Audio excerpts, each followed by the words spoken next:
as Mark and Adam talked about, there's something called conflict language.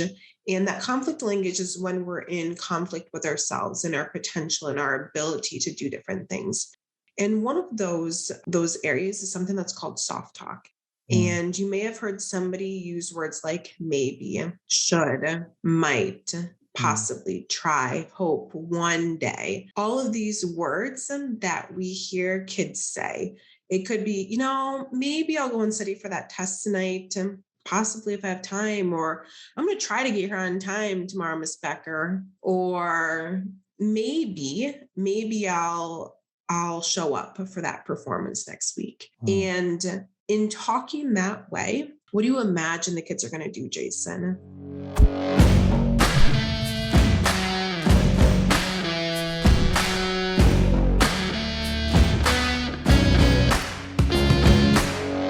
Okay, welcome back. Spear and Clover podcast. Ladies and gentlemen, I'm your host, as always, Jason Skisick. I'm joined today by a very special guest, Kayla Becker. Kayla, how are you today? I'm doing well. Thank you. How are you doing, Jason? I'm so good.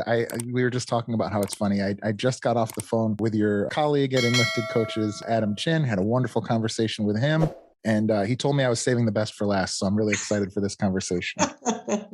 Wonderful. Awesome.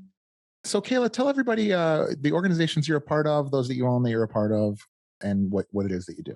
Awesome. So I am the owner of Stories in Motion, and I do story work coaching, which Mark and Adam spoke about using the lifted methodology. And then I also am the co-owner of Greener Shepherd, and Greener Shepherd provides holistic health and wellness, communication, and mindset coaches trainings to schools and businesses. I love that so much. And so a lot of the folks that we've talked to, particularly, I've spoken to Mark and Adam, we talk about working with entrepreneurs. I'd love to hear you talk a little bit about your experience in education and how you've applied, this type of work towards education. Yeah. So formerly, I was a school teacher for 13 years. So I taught middle school and high school English language arts. And I did traditional schools. I did alternative schools. I taught in South Korea. I had a variety of different experiences all around stories and specifically books that we read about other people's lives, and specifically about grammar, writing, all those traditional things that you learn in school. And Enlifted is different because we're looking at our own stories. We're looking at our own methodology, our own beliefs that we have about ourselves and how we perceive ourselves. And in my opinion, that is the most important story that we tell, because we enact that story in every aspect of our life every single day through the thoughts that we have, through how we communicate with others, and then ultimately how we live our lives. So my work with my own coaching, my work with schools and businesses is to help them become more aware of how they're communicating to themselves ultimately, and then to other people. Because from my personal experience, my personal opinion, a lot of the pain and suffering that people experience in life is worries of things of what could happen, or these beliefs that have been formed and that we've watered and grown over time of not being good enough. No one loves me. I always mess up. I can never get it right. I shouldn't even try. All of those beliefs that a lot of people have to various degrees are limiting them in their potential. And as a former school teacher, I saw kids that had so much potential and they would already start to second guess themselves, or they would already start to put themselves down before they even put the foot out there, right? Before they even attempted and tried. And my goal when I work with schools, businesses, and individuals is to help them break free or to change that trajectory so they can go on a different path. And we all know that if you're in an airplane and let's say you're traveling from your location to Florida, if the pilot in the plane changes the trajectory by 1 degree, you're going to end up in an entirely different state, entirely different location. And my goal is to help individuals change their language in small doses and small amounts. Even a 1% change can lead to a vastly different trajectory in one's life. And that is my goal in my work with other individuals is how can I help you improve your life in ways that are going to be impactful for you and that will get you closer to what you want out of life, how you want to live your life, how you want to feel in your life, how you want to show up. And that's the most beautiful thing to do. Well, Kayla, that was really well put. I really love that analogy. I think that hit home exactly what you were trying to say. If you could, give me an example of how a child's life can be changed by changing the building blocks of language. Yeah. So, as Mark and Adam talked about, there's something called conflict language. And that conflict language is when we're in conflict with ourselves and our potential and our ability to do different things. And one of those areas is something that's called soft talk. Mm, And you may have heard somebody use words like maybe, should, might, mm, possibly, try, hope, one day. All of these words that we hear kids say. It could be, maybe I'll go and study for that test tonight, possibly if I have time, or I'm going to try to get here on time tomorrow, Miss Becker, or maybe I'll show up for that performance next week. mm. And in talking that way, what do you imagine the kids are going to do, Jason? Well, they're probably going to at least more easily give up or not go for it, right? Yeah, they are. They're not going to do the thing that they necessarily say that they want to do. They're more likely to give up. They're more likely to talk themselves out of doing those things. And if you talk yourself out of doing those things, and you start that at a young age, we get reps in, right? Just as you get reps in at the gym, just as you get reps in communications and conversations with other people, we get reps in with our actions. Mm, And if those actions are implanted and reinforced, and you continue those reps throughout your life, you're more likely to not do the things that you want to do, and you're going to talk yourself out of those situations and those great opportunities that you could have. And that to me is important, because we all have great things that we can accomplish in life. And I bet myself, yourself, anyone listening to this podcast has talked themselves out of doing something that they really want to do, mm. and they later have some type of regret. And that to me is something that we're not even aware of. We're not aware of that. That's by talking that way, we're talking ourselves out of doing the cool things that we want to do. If you would have said, maybe I'll start a podcast next year, we'll see if it happens, or I'm going to try to go and find some equipment next week, or I hope I can find somebody to interview for my podcast. And if you kept wrapping those same conversations for months upon months into years, where would you be at with your podcast? Right. One day you decided, I'm going to start a podcast. I'm going to find people to interview.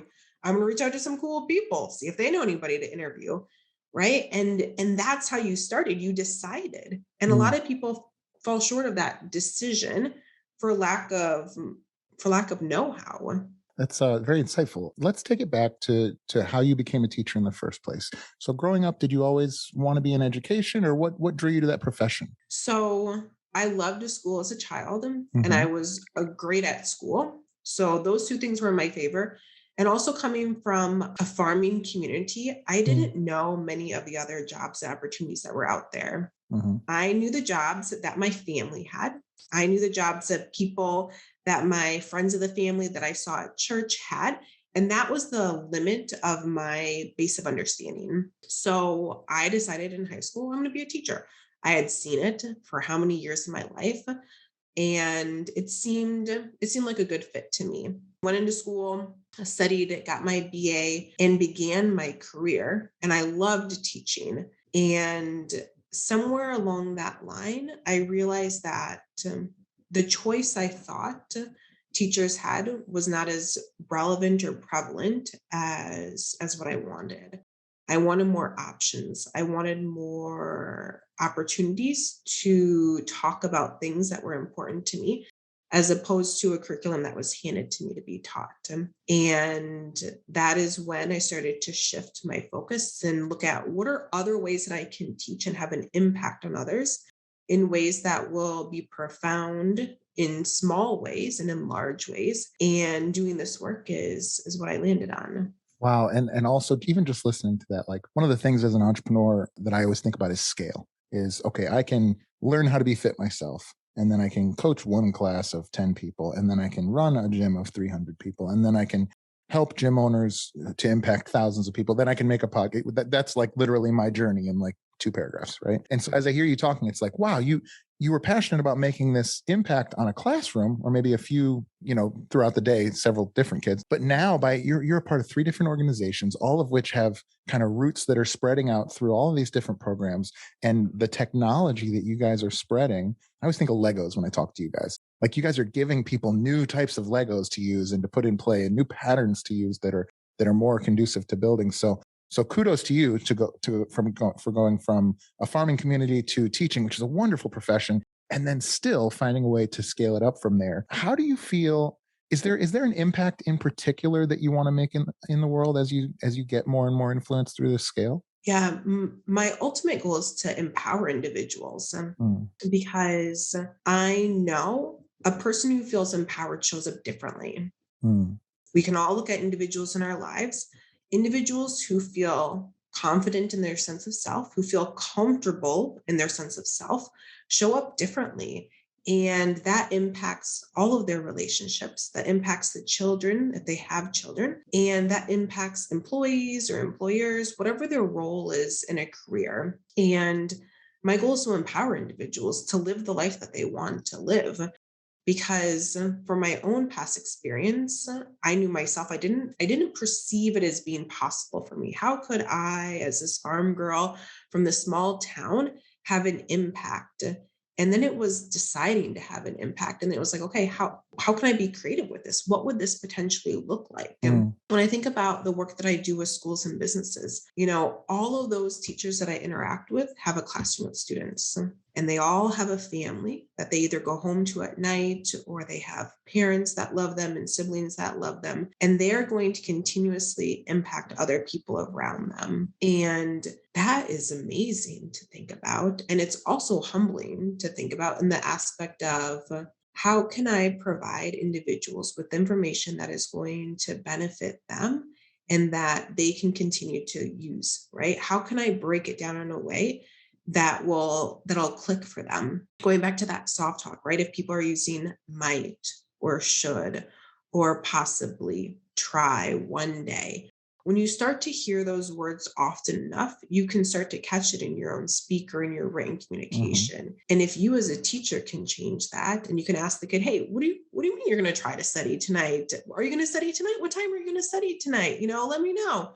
That shifts something for that child. And it may not shift something the first time. It may shift something for them 10 times down the line. And yet in my heart, I know that it's going to have an impact at some point in time, and to help people make decisions that they want to make, and help them learn how to be successful.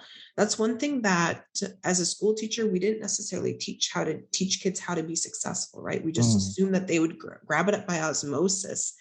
And that is something that we do need to teach. That's a soft skill. mm. How are you going to be successful as an entrepreneur?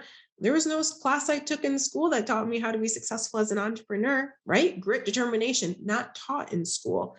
Yet, if you can help individuals frame their language in ways that helps them be more decisive, speak solidly, it's going to have an impact. Yeah, of course. I think that's such a good point. So here's an obvious question. If I'm at home listening, I hear about a person who came from a farming community, went into teaching, which is like a very stable, long pathway, like long horizon type career. And then you decide to go into upheaval and take on, what I think a lot of people overestimate the amount of risk in entrepreneurship, but I think a pretty risky by comparison career path. So forgetting for a second the actual medium of what you do, how did you do that transition? How did you get your head around that? How did you, as a person, have that mindset set shift? I mean, with the exception of obviously your stories, but Yeah. like, how did it feel to go from something that was so stable to something that was potentially so much riskier? Yeah, it was uncomfortable at times. And it Mm, was especially uncomfortable as I was working out in my mind how to make it happen. I knew at a certain point in my teaching career that as much as I loved teaching, there was something better for me. And once I landed on coaching and I had taken some different certifications, I knew that that was the path that I wanted to take. mm, The problem that I felt was, as a teacher, kids would show up to my room every single year. I would have all these clients to teach. As an entrepreneur, I need to find all these clients, right? It was a very different frame of mind that I was very aware of. One day in my classroom, I said, oh, all these kids showed up to my classroom every single day. I don't need to do anything to get them here. As a business owner, I would need to do something like that. So it was a process that took me over a year to wrap my mind around what it was going to look like to try out, and I say try consciously, different avenues that felt comfortable, try different hats on of what I could do as an entrepreneur, test it out, try a different hat on. And practice is really what it came down to. So over the course of a year, I worked on building my business, identifying what it was exactly that I wanted to do. Okay, how are you going to find clients? What does that even look like for you to find clients? What does it mean for you to start marketing yourself? Do you feel comfortable marketing yourself? Because in all essence, I am the business and I'm not I'm marketing myself and my abilities. So there's all these changes and different feelings I created around it. And then, there was one day I was in the classroom and I said, this is it. Like, I don't want to do this next year. I'm happy to round out this year.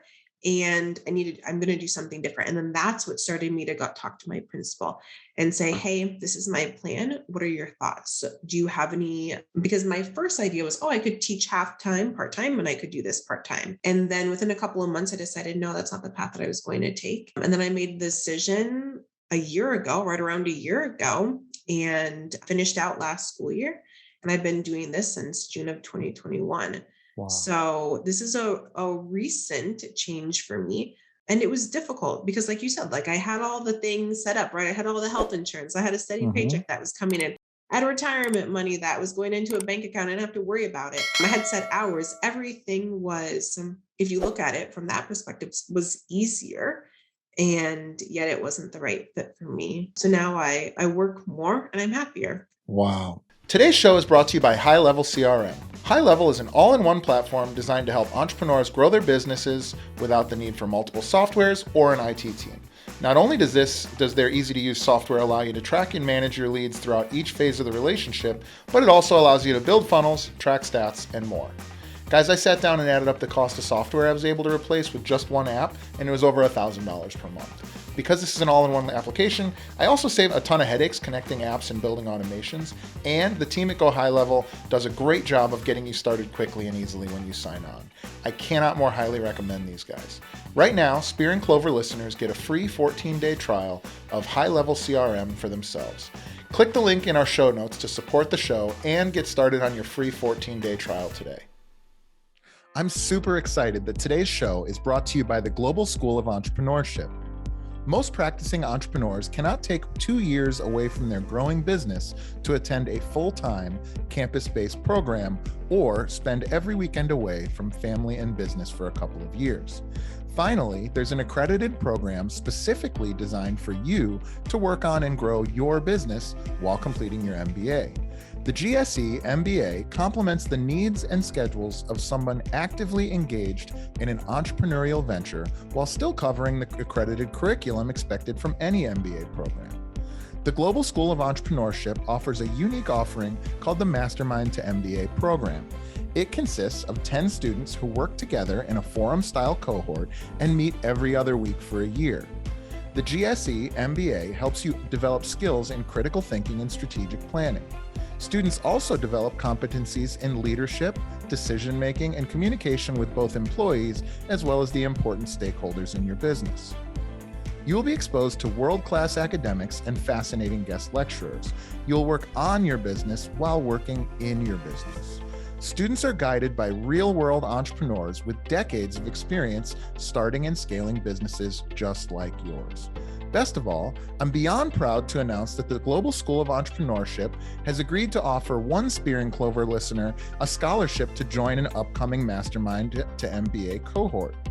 They are looking for someone just like you to bring a unique perspective to the program, and they are accepting applications right now. To learn more and to apply, simply go to www.gse.mba/spear. That's www.gse.mba/spear. Don't miss this opportunity to level yourself up and surround yourself with other like-minded entrepreneurs just like you. Once again, to apply for the GSE MBA Spear and Clover Scholarship, simply visit www.gse.mba/spear. That's www.gse.mba/spear. Today's show is brought to you by Scaling with Media. I mean, literally, like if it weren't for the folks at Scaling with Media, you would not be getting this. Scaling with Media is a truly revolutionary company for any entrepreneur who wants to reach a larger audience without taking on the years of experience necessary to master the required skills. These guys do it all. From helping you develop your creative plan to editing, sourcing content, copywriting, ads management, and way more. Whether you're looking to launch a YouTube channel or podcast, or you just want to scale your business out to more eyeballs, these guys are the absolute best one-stop shop. But that's not all. Right now, Spear and Clover listeners who sign up for their brand launch package will receive a free, that's right, free professional grade studio kit that I'm actually recording right now on. The studio kit includes a professional microphone, stand, lighting, and headphones, and is worth well over $500. Take action now by going to scalingwithmedia.com/spear and claim your free studio kit. Again, that's scalingwithmedia.com/spear, scalingwithmedia.com/spear. Now back to the show. If you're watching this, first of all, Kayla's grinning from ear to ear, but I've been grinning from ear to ear the whole time that she's talking because I love when I hear that story. Sometimes I'll tell people at its best, there's always a moment on this show where somebody's like, I was in this corporate gig and everything was cushy and I was making money and I just knew that it wasn't going to be for me. And then I blank. And I just love when that happens. I call that like the entrepreneur origin story, right? Well, the thing I guess I would ask is there's a spectrum of types of entrepreneurs. There's the entrepreneur who says, I'm just going to kick down the door and start tomorrow. And then we'll figure it out. The chips land where they may. And then there's the entrepreneur. First of all, I'm that type. Then there's the entrepreneur who's like, this thing is going to be perfect. I'm going to have mastery of it. I need to feel as if I've got a degree, whether it's self-initiated or not, before I open the doors. That's my wife, Donna, who's started businesses and been involved in all of my businesses. Where do you think you fall on that spectrum? I'm more the knock down the door type of person. And that has been easy and hard for me at the same time. It's been easy because I decide, and then it's like, what's the next step I have to do from here? And I'm great at building my to-do list and checking them off and talking to the people that I need to and getting things lined up. The difficult aspect for me has been what I perceive I'm going to do. What I perceived I was going to do a year ago is different from what I'm doing now. And at the beginning, I was very married to that initial idea. This is what my business is going to look like, and it's going to be great, and I'm going to do it for the next 30 years, right? I still had that teacher mindset to some extent. And in the last couple of months, I've been shifting, and I've been changing based off of what is the best fit for me, and it's looking different. And being okay with that has been harder than what I anticipated it being, because I was married to that first idea, which then became who I was, right? Yeah. My identity. And now it's like, okay, this is a better fit for me. And it's going to look totally different a year from now. And I'm cool with that. And that has been the biggest shift for me, is understanding that the business is going to continue to evolve and grow. Cool. Great. That's what I want to have happen. And be okay with it as it shifts and change. And so that's been a fun and difficult process at the same time for me. Yeah, that's got to be and I know from my personal experience, it's a very powerful thing to not be defined by one finite plan, but to be defined as the person who can overcome kind of anything that arises, right? Like that's such a shift. Yeah. And then separately from that, it's so interesting. I think a lot of times in business, especially as a newer person, you see these platitudes, these Instagram quotes or whatever, and it's like fail faster or fail harder. Don't forget to fail. And people go like, yeah, that rich guy told me to fail. I'm going to go try to win every time. And I think another way to think about it is like rapid prototyping. Like you thought this is the business. This is what it's going to be. This is prototype version number, 1. And then it was like, oh, nope, not that. Okay, it's prototype number 2. Oh, prototype number 3. And so those failures are really just you prototyping what your business is going to be until you find the thing that either catches fire or you're satisfied with or your customers are satisfied with. And so I just think that your story was such a good sort of parable for that process. as opposed to just saying like, fail faster or whatever. 100%. And it's about that evolution, right? We don't want to be stagnant. I don't want to be stagnant in this one thing. I'm gripping onto Mm. it with my death grip because that's what it has to be. Yeah. Right. I want to evolve and I want to change and I want to grow as the market changes and as Mm. my skills change and as I become aware of other opportunities. Like, remember, like I'm still at that farm girl, right? That only knows the things that are within her wheelhouse of understanding. And now it's like, oh, that's a cool opportunity. I'd be interested in doing that. Oh, I didn't know that existed. Cool. That'd be a cool thing to do as well. I'd like to try that on and see if it's a good fit for me. And it's doing those things while also knowing who I am, because that's the important thing. I have to know what my values are, just as Mm. any entrepreneur needs to know that. What are your values? What do you stand for?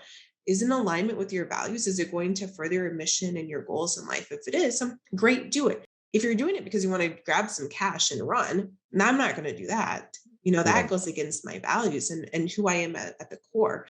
So that's another important aspect I remember in the back of my mind and at the front of my mind as I engage in those conversations, because I want it to be a good fit, because I want to deliver value. Yeah, I think that's a really great way to look at it. As you talk about going from this small town person to this entrepreneur, how has the rest of you changed? How has your personal life changed? How has the way you look at the world? Or have your hobbies changed? How have things changed for you outside of business since you become an entrepreneur? Yeah, I would say prior as a school teacher, I was more of an introvert.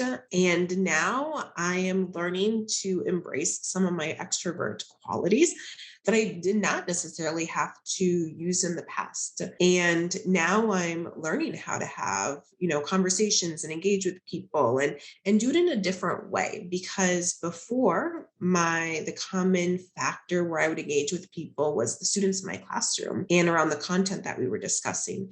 And now it's picking up on those subtle cues and learning about someone and remembering that about them and building a relationship in a different format than what I'm Mm. accustomed to. So, me exercising my social skills has been a major area that I have seen growth in the last year. And I would say the other areas how I've changed is really getting clear on what my values are Mm. so that I can live from that place of comfort as opposed to just grabbing something randomly that's thrown at me. So being clear on like what do I need to feel good every single day? And what does that mean for time outside? What does that mean for movement? What does that mean for my sleep? Because I control every aspect of my life now, whereas before I did not have some of those areas being an employee. So getting really clear on that for myself was key. Otherwise, my hobbies and my interests have all stayed the same. I would say I've reverted even more to those hobbies and interests because that's what I was doing as a side gig before. Now that's become my full-time profession. Sure. You mentioned core values, and this is something, if anybody knows me or has listened to the show enough, this is something I'm super passionate about. What was the process like for you when you were coming up with your core values? And would you say that you uncovered them, or would you say that you created them? What was that process like for you? So, what started me on this journey almost 4 years ago was a hip fracture. So, I was Hmm. 32 years old. I was running a half marathon mid run, fractured my hip. Wow. Would not assume that would happen because when you look at me from the outside, I was in the best shape of my life. However, what I learned later was that I had osteomalacia, and that started me on this whole health journey. And during the course of that journey, I hired a coach, a holistic lifestyle coach. And one of the exercises that we did was core values. Wow. And that was an emotional process for me to uncover them because up to that point, no one had asked me what my values were. And it was easy once we uncovered them. It was like, duh, that makes sense. I get it now, right? Yeah. And before, it had never been something on my radar Mm. as to how to make decisions.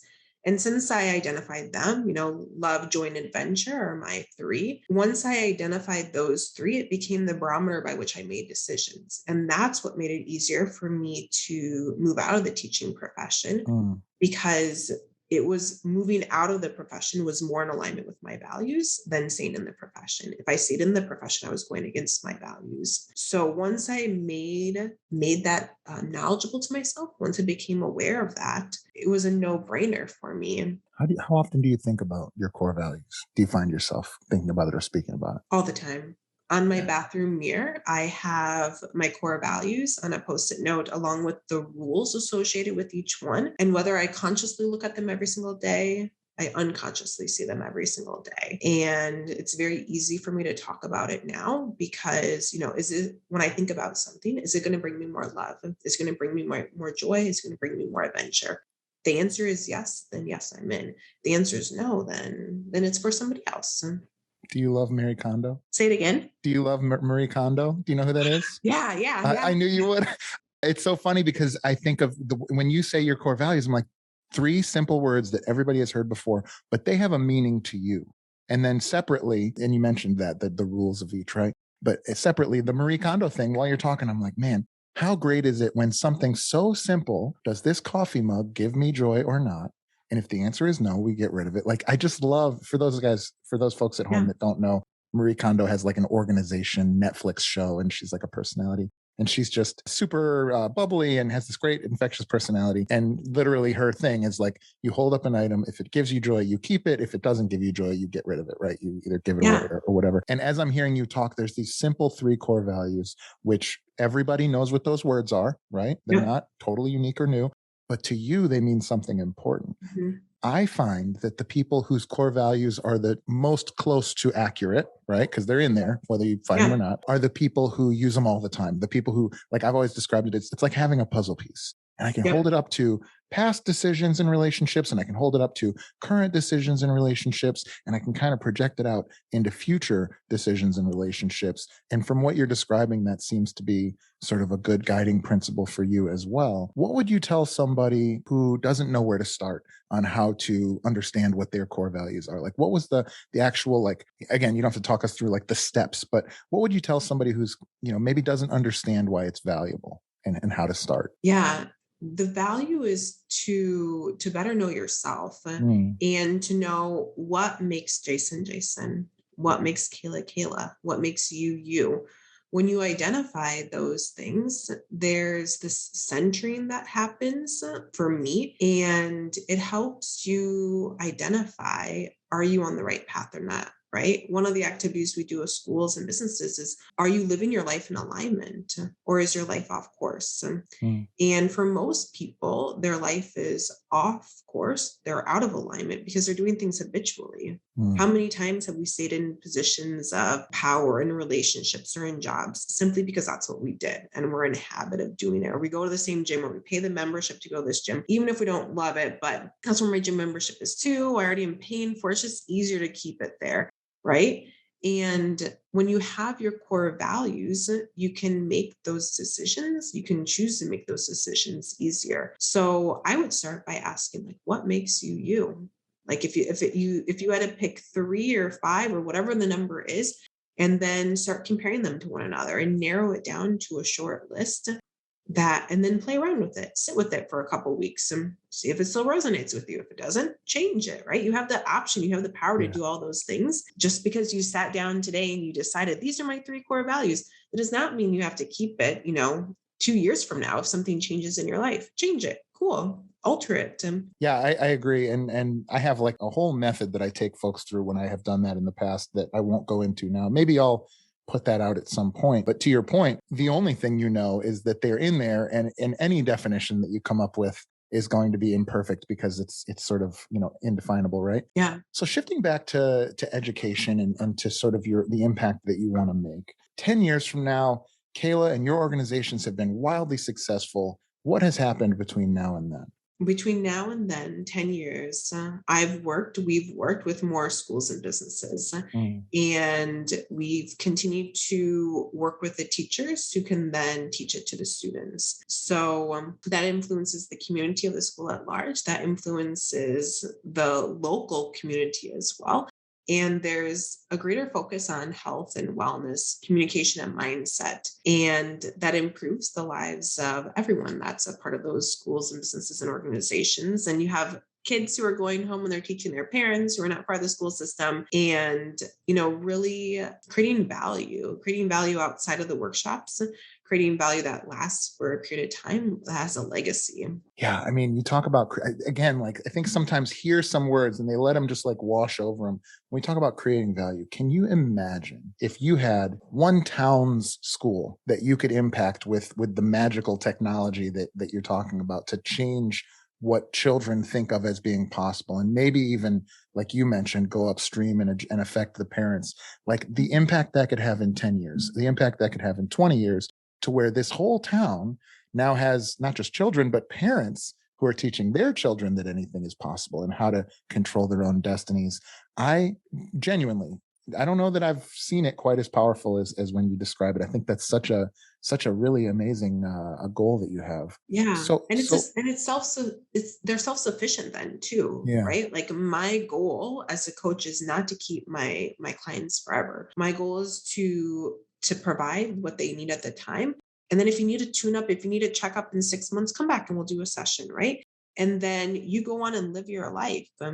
And you spread it and you empower yourself and others, and then that spreads on its own. And that's where the beauty comes in, is when the individual is empowered to enact it in their own life so that they can be a vessel, they can be a model of it for others. And then it becomes about, wow, look at that cool thing I learned from that other individual. And you could take it back to me, and it's also that person is empowered as well and is seen as a person of value. There's so much wealth there. I couldn't agree more. Well, there's two questions that I ask everybody that comes on the show, and I'm going to ask you those questions now. Are you ready, Kayla? I'm ready. All right. The first question is, if you had access to unlimited capital, how do you think you would profitably grow your business? If I had access to unlimited capital, I would grow my business by providing more services to schools and businesses that would impact the community at large. So I would do more things for parents, and I would do more things for mothers as they are going through their maternity, as they're working with the hospitals and stuff. And as before they even birth their child and bring them into the world, I would provide them with training so that they can start from a great point. Love it. The second question is, if you had to, this is going to be a hard one for you, I think. If you had to give up everything you've ever done business-wise and start something totally new and different, because I can tell you love what you do. If you had to start something totally new and different, what do you think that might be? I would learn how to be a musician. Cool. Cool.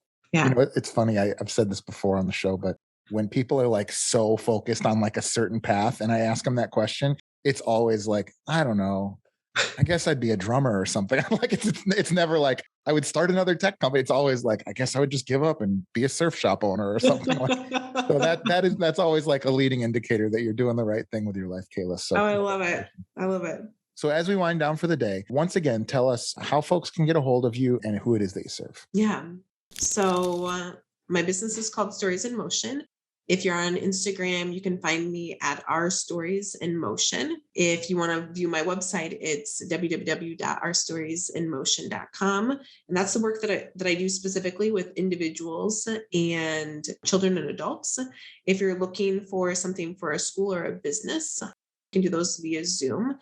And that's focused on holistic health, communication, and mindset coaching. And that you can find us at greenershepherd.com or Greener Shepherd on LinkedIn. And greener as in the color, shepherd as in the dog. I have some Australian shepherds in the other room. And we'll have those links for Kayla right below in the show notes. So please, please, please check it out. What she's doing is unbelievable. Kayla, thank you so much for your time. I really appreciate you coming on. Thank you, Jason. Appreciate it.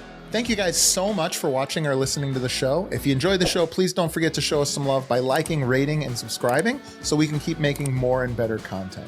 If you'd like to support the show and get a great additional content like exclusive shows and even live group masterminds, please head over to patreon.com/Spear and Clover to become a member of the tribe. If you're interested in learning more about how we help entrepreneurs, visit spearandclover.com or message us on any of our platforms. Thanks again, and we'll see you soon.